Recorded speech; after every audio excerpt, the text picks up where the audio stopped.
YouTube, what's up? Welcome back to the channel. Welcome back to another video. So we back with another episode number 2, and it's a couple things that we want to rant to y'all about, I should say.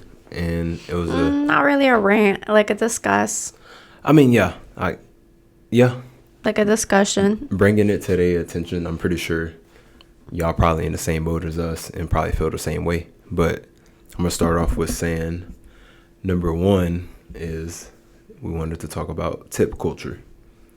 How do y'all feel about tip culture? Because I know for us, especially me, because I like going to Dutch Bros and Black Rock a lot. For those of you that don't know, it's like a coffee shop slash. Basically you just. It is a coffee shop, just a drive-through version. Right, and basically you just go there for coffee or energy drinks.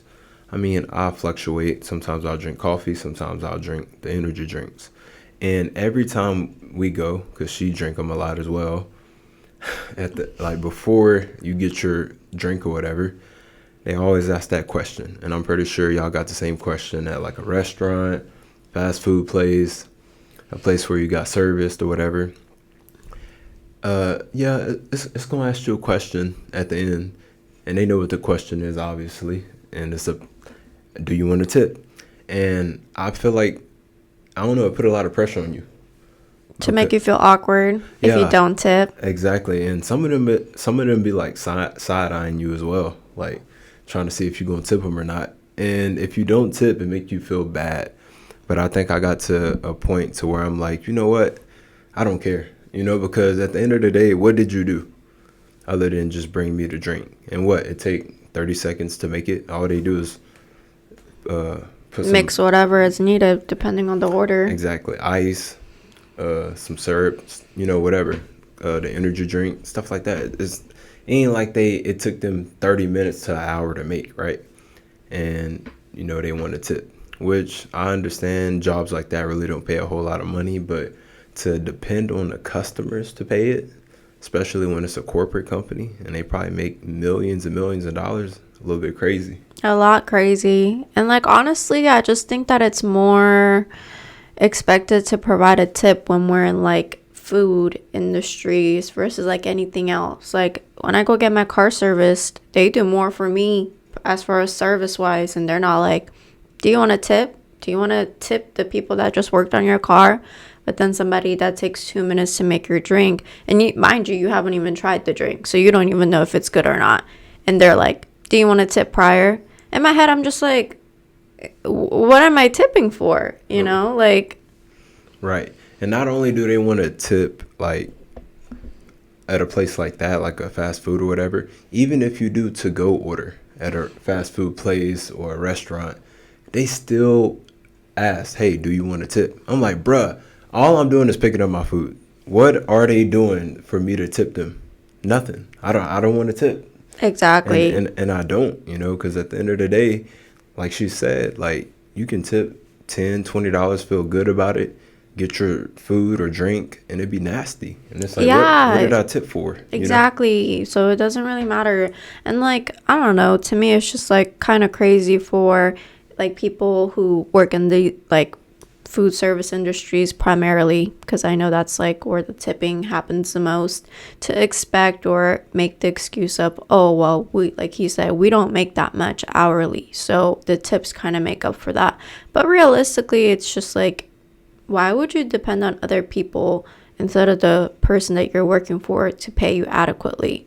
I wouldn't stay with the job that I know is not paying adequately, or at least not for long.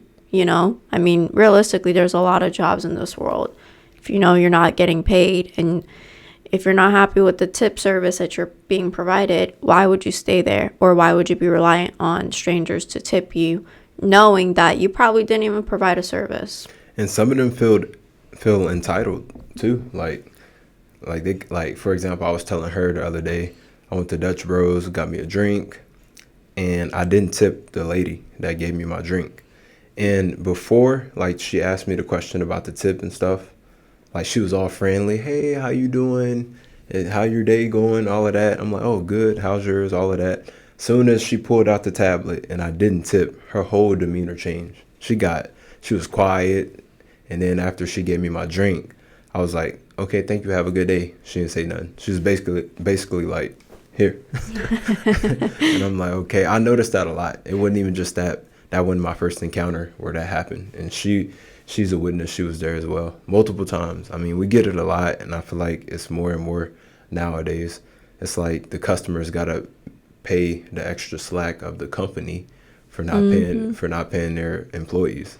And the whole time it's just like the service is not up to par, and then on top of that, whatever you're, getting is not up to par either. So essentially you're just putting more money in and not really getting anything out like in return. So Right, and I'm here to tell y'all, like, when y'all in the heat of the moment and they pull out that tablet or they right there watching, asking if you're gonna tip, don't feel bad. If the service was horrible, the food was nasty, the drink was nasty, don't tip their ass, period. because you're gonna regret it. You're gonna walk out and you're gonna be like, why did I tip? Or feel some type of way about it. So I think, like he said, if you're not getting the service, don't pay for something that you're not receiving, especially if you're gonna regret it in the end.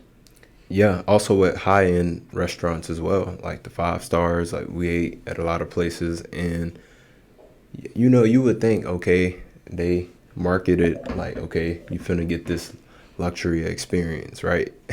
And then you go sit down and eat, food terrible, services are mid, and that's not what they promote. Actually, on these, like, maybe it's a Houston thing, because I haven't really been anywhere else like in Denver where they just put gratitude automatically with your meal. Like, we've been to a lot of places here where it's just like 20% gratitude already included. And to me, I'm just like, why would they, like, I think that's a little bizarre, especially if it's like a party of two, like you and I. And then you look at the check and you're like, oh, they already basically tipped themselves. Right, and we only been to 2 places that I know of. I think probably more, but I know for sure. More, because you paid on top. I look at his receipt and I'm like, why would you tip twice? And he's like, I didn't even realize that they automatically added it. Right, so the 2 restaurants in Houston that's going to automatically take your tip or charge you for tip is Steak 48 and Moxie's. No, those and are the 2 main spots. And that honey place that we went to. Oh, Honey Hole as well. But we don't really eat at Honey Hole. Like, we could eat regularly at Steak 48. Right, but I mean, Steak 48 service is a lot better than Honey Hole, so that kind of makes sense. I'll give them that, but realistically, I just don't think it's appropriate for restaurants to put a 20% automatic gratitude, especially because realistically, tipping is something that you as a consumer is choosing to do. Now you're like obligated. Now, I get it. To all my people that's in the service business, restaurants, whatever. Mainly, I'm talking to the people that work in restaurants. You might be the best waiter or waitress for a table or a party, and they might not tip you or treat you like shit. So I understand like both parts of it. Yeah, but realistically, 9 times out of 10, the people that I've talked to, that's a waiter, a barista, or just like anybody that's in that field, they're in that field for a reason. They know that they can still come home with $100 to $200 a night. Because even if one table didn't tip, 2 others will. You know what I'm saying? So, I mean, it balances out. But I'm just like, I just don't see. Like, I feel like now, 10 years ago, tipping was something that it was an option. And now, 10 years forward now, and then going forward, 10 years from now, it's something that's like you're obligated to do. Not like an option. It's like passively mandatory. Yeah. If that makes sense. Like, they like, hey, man, you gonna tip something before you leave. Exactly. So I agree with you. Definitely a shift with the food business or restaurants and stuff. Mm-hmm. Same with service as well, like getting the cars washed, or what's another thing we done and they asked for tip. Mainly it's been food, because we don't really do anything else. Like, we have a person that comes and helps us maintain our house. Yeah, but that don't count because that's like our own worker. Yeah, obviously we take care of him, but I'm saying like service wise, I guess car wash, getting the cars washed was probably the only one.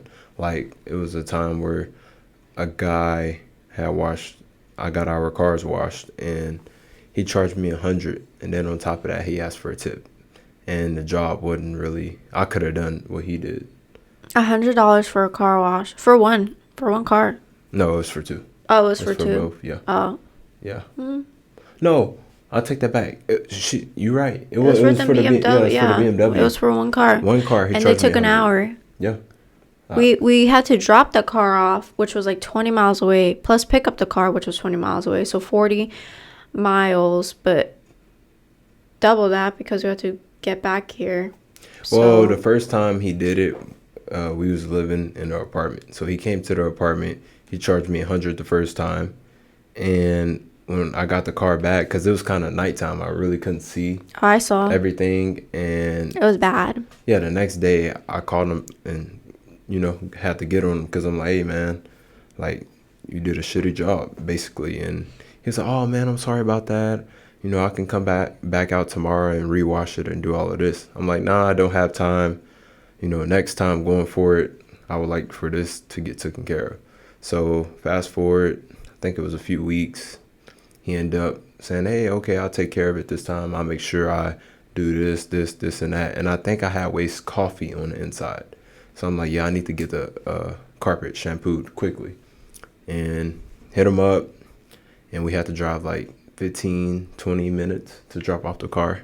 Dropped off the car, within 2 hours, picked it back up. Still, shitty ass job. And he was asking for a tip and all of this. And I'm just like, I think that ruined it because it's like, if you rushing on a project or on the table and you being like a shitty Service provider and you still want a tip, that's a little bit crazy, and then you feel entitled when somebody don't want to tip you. I'm gonna tell everybody out there that plan on going into the service industry, work on hospitality. Start reading books on hospitality, how to be the best person to do it, basically with manners, how you handle things, the whole playing field. I'm gonna just say pull out a book, read a book on hospitality. Which, I mean, hospitality is a hard service. You don't know who you're going to come across. And I'm not saying, like, any of these jobs are easy. And I'm not saying, like, people don't deserve tips or, like, more money. Like, we all deserve more money. But at the end of the day, the purpose of a tip is provided to people who are providing a service. You did an outstanding service for me, so I want to go above and beyond and pay you more than the service fee. So if I'm paying a service fee and you expect something else on top of that, that's still a little bit crazy because you still, they're still making something. Like that car guy. He works for himself. So that $100, it didn't cost $100 for him to refill everything in order to use it on our car. So he probably still was able to take home at least 50, and then on top of that you tipped. So Right. I don't know. Like Camilla said, it's shifting for sure. It's like you obligated to tip now. Basically, just let's call a spade mandatory. And I won't. I'm going to tell you right now, I'm not. And every time he does, I get so upset because it's like the service is so bad. Like, so bad. Yeah, and I was guilty at first, especially being like on the spotlight. You feel bad because we don't know people's situation. So I still used to tip, even if it was like, a shitty servicer. I still tip, but now I don't. I'm like, you know what? I don't feel bad at all. You want to give us bad service, or I give you a bad tip, or how about no tip at all? But yeah, man, that's tip culture a little bit crazy, but getting crazier. Right. Yes, indeed. Moving on to the next topic, we wanted to talk to y'all about Facebook Marketplace. I don't know about y'all, and I don't know how many people actively on there selling stuff or buying things. But we recently just moved into a house, and it's a lot of things on Facebook Marketplace that's brand new, and you can get half the price rather than just, going to a store or getting it off Amazon. You can just go pick it up same day. And we've been on both sides of the playing field. We've been buying and we've been selling. And, it's a hit or miss. Whenever you're on Facebook Marketplace, it's like you gambling in a way. You don't know if you're going to get a good product or a shitty or a bad product, right? And for example, I'm gonna make it real clear for y'all. I listed about 6, 7 things, and I sold majority of them. She did as well. We had like a little competition going on, and we listed my brother car on there. He ended up getting a new whip. He wanted to sell his work car or whatever. So I told him I can get him more money. And I was like, just give me some time. We'll put it on Facebook Marketplace and I'll get it done for you. And we listed it for $10K originally. And then I went down on the price. I went down to, I think, $9,500. And then I went down again to $7,000. And Camilla came up with like a smart idea about like taking the price out and just letting people bid on it. Which, I don't know. The way that people have been bidding, I'm just like, holy. It's a little bit crazy because, so I listed it for free, and I clearly put in the description, asking for best offer, or my bad, sorry. Taking best offer, right. I put that in the bio, clear as day, and I even put stars around it so they could see. And I gave them details about the car. It got X amount of miles, and it works very well. I still get people texting me, hey, is anything wrong with the car? How many miles it got on it? Oh, would you take 600? I'm in college, bro. Would you take 600, man? $600 for a car, a vehicle. Y'all, this is a Chrysler 300. It's still a nice, classy car, even though it's a little older. One thing about Chrysler cars, they still, no matter how old they are, it's like a classic car. So it's still a nice car. It got a nice paint job. Nothing really wrong with the car. It got high mileage. It got 150K, 150,000 miles, somewhere around there, right? And the car is worth well over 6,000-7,000. Still in good condition. No accidents, no nothing, right? And just like today, some guy texted me. He was like, hey, man, is this available? I said, yes. He said, I'm in. What did he say? I'm interested. I said, okay. And I wasn't going to text back because I'm like, I had plenty of people ask me the same question. I'm like, bro, read the description. Who just click on shit and just say, hey, man, is this available? How much you want? Like, read the product and know what you finna buy or what you want to buy. Some people just jump the gun. So I told him it was available. He said he was interested. And he said, how much am I asking? I said, can you beat 6K? He said, how many miles I got on it? I said, 150K. He said, dude, ain't no way. He was like, it don't even have a sunroof. I ain't even text him back, y'all. I just like the message because I'm like, bro, you're not finna negotiate what. You can't pick and choose. Yeah, like, you can't. Like, you were interested, and exactly. Now you're talking about, oh. Exactly. Like, at the end of the day, this is my shit. If you don't like the price, take your ass home. Somebody else will come and buy the product or, come get the car, check it out. At the end of the day, that's why you always want to have options and make sure you market well as well. And I think that is a great message for how you carry yourself as well. Indeed, 1000%. But it's crazy out here with Facebook Marketplace. Yeah, and Facebook Marketplace is like I don't know. I can't even describe it. It's a whole new breed, a whole new world. I'm going to call it a zoo. Yeah. and I'm going to tell y'all this one last story before we get out of here, which we at the 19-minute mark. So when me and Camilla first moved into this house, we had some stuff that we had to buy. But like, for example, it was a washer and dryer here. It was outdated. Mm-hmm. Me and Camilla, like more modern people, we like up-to-date stuff. So I said, hey, we're going to sell those. Well, I asked the landlord, hey, could we sell, not the landlord, our property manager. I said, hey, could we sell those? And then I buy new ones. He was like, yeah, that's cool. So we bought new ones, put them in, and put the old ones in the garage. And the first set we bought, it wasn't new. We got it off Facebook Marketplace. It looked good on the outside. Mm-hmm. I remember I paid $475 for the set. It was modern. They looked good on the outside.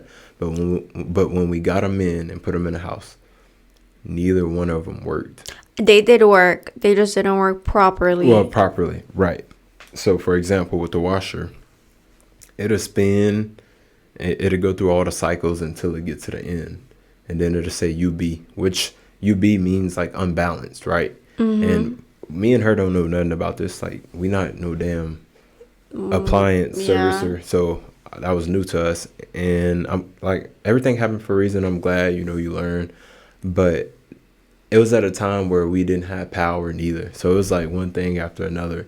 And the guy kept saying, hey, man, I'm going to come out there. I'm going to come out there and fix it. He came out there, came out here like 3 or 4 times and still couldn't fix the problem. Still couldn't fix it. And then he swore on the last time he came, he'll fix it. He changed whatever he said. He knew what was the problem. Or let me reset that. He changed everything that he said was the problem. And after he done that, it still didn't work. So I said, you know what, man, take your washer back, give me my money, and we'll move on. So that's what we did. I gave him the washer back, he gave me the money, and we moved on. But we still had the dryer. So it was working at first. It was working at first, and then eventually it wouldn't stop. Right.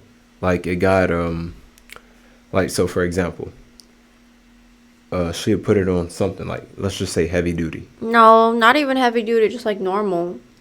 It was just on normal. Right. So normal, heavy duty, whatever. It'll go and it'll just keep going. Like, even if you open the door, and y'all know, like, whenever you open the door on a dryer or washer, it automatically stops. But it didn't. And that indicated like it was a sensor issue. So we told him about it. He was just like, oh, man, FaceTime me. I can fix it. He was telling me what to do. And I was getting frustrated because I'm like, bro, I'm not no damn servicer. Like, this is your job. And I had to do all of that of what he told me to get it fixed. And it still didn't work. So long story short, A waste of time. I had to literally hassle this dude to get my money back. And he said, you know what, man, just keep the dryer, trash it, I don't care. So he knew he sold us a shitty product. He knew. And he ran the play to me passively, but I was obviously, I'm me, I was able to understand how he was running his business. And I'm like, you a shitty person. So he'd go buy these washer and dryer sets for $50-$60. It'll be something wrong with them. He'll do like a cheap service on them because he know how to work on them, and he'll work on them good enough to where they'll work for X amount of months, and then they'll go out. But he up marking the price to $400 or $500, and you thinking you getting a good set, a good washer and dryer, a modern good washer and dryer set, and then you get it. Might work for a few days or a few weeks, few months, and then it go out. And then he spin back because he give you a 45-day warranty and say, hey, I'll service them for you as well, because he know they fucked up. So if you're not on game and you're not able to peep that, he not only getting you upfront for you paying that price to $400, $500, he also coming back fooling you like, hey, I'll service them when they go bad, because obviously you gonna call him because you bought them from him. So stuff like that, you just gotta be aware of, man. Like, it's a lot of people out there that ain't no good, and they make their money off getting over people. I never understood why people operate like that, but it's a lot of people out there like that. And if you're gonna sell something that's like bad quality, I would just be upfront about it. This doesn't work, but it still gets the job done if you do it a certain way. So like for that dryer, it still worked. Like, it dried clothes. It just takes, a long time as far as like me having to open the or unplug the, what is it called? The cord from the wall, plugging it back in, and just doing extra stuff. So still works. But if you're going to be, selling things, just be honest, Exactly. Let people know what they buying. Don't just go, oh, okay, I'm going to get over on them. And especially like that's like taking people kindness for weakness, especially if you do it to the wrong person, because the most dangerous people are the coolest ones, until they have to pull out that side and you like, okay, I shouldn't have got over on this person. I messed up. But long story short, y'all, the message we're trying to tell y'all is please be careful on Facebook Marketplace. Save yourself. And also meeting up with people, having people come to your address. I'm going to put y'all on game again. Don't send your physical address on where you live until you know it's a legit buyer and y'all came up with a time of that person coming to your house. Don't go meet nobody or send them the address right away just because they saying, hey, I got this. And also, I would recommend y'all either take cash or Zelle. That's it. Or Cash App as well. Those are the only 3 legit ways I know. I'm not doing no other shit. I'm not doing no online check, all of that Credit card. stuff. Credit card stuff. Yeah. Somebody offered Camilla to pay with credit card. We don't take credit cards. No. Sorry. Keep your credit card. We don't want your credit card. We take cash only or Cash App or Zelle. That's it. But yeah, I recommend y'all do the same and make sure y'all stay protected as well. You know, don't do no deals at night. Don't do no deals by yourself, especially if you're a woman. Don't do no deals by yourself because you never know. Like, it's a lot of stuff. And they don't just sell and buy on Facebook Marketplace. Let's make that clear. They do a lot of different things as well. Steal cars. It's a bunch of stuff. Yeah, so like that guy who wanted it for $600, you know, maybe somebody who steals cars and, you know, or has a bad title might sell it for $600. That kind of makes sense, but even then, I think that's a little bizarre. But still, people buy stolen cars though. I know, but like for $600, I know. You know. And then he tried to throw in the fact that, hey man, I'm going to college. Well, I'm sorry, sir. That ain't got nothing to do with me. At the end of the day, this business. Business don't have no feelings of, oh well, he going to college. Let me just sell a $7,000 car for $600. $600. That wouldn't even pay the car insurance for 2 months. I have no words. Yeah, we didn't see it all, but with this tip culture and Facebook Marketplace, just make sure y'all stay on point. You know, if y'all have any questions or y'all got some crazy stories that y'all want to tell us, let us know in the comment section, please. You know, we want that feedback. Also, we want to grow with this podcast. I enjoy doing this, even though I'm tired. You know, I got to get up at 3 tomorrow for business, but hey, it's fun. I like it. And I also like interacting and being relatable to other people, because I was telling her, I'm like, it's a lot of stuff that me and you go through that it's a lot of other people that go through that stuff as well. Yeah, that don't broadcast it. Yeah, so. That don't say nothing. So if we can relate to people, hey, I'm here for it, you know. But thank y'all once again for tuning in to this episode 2. Don't forget to like the video. Once again, comment if you have any questions. Also share the video. And hey, we will see y'all next episode. Bye. Later.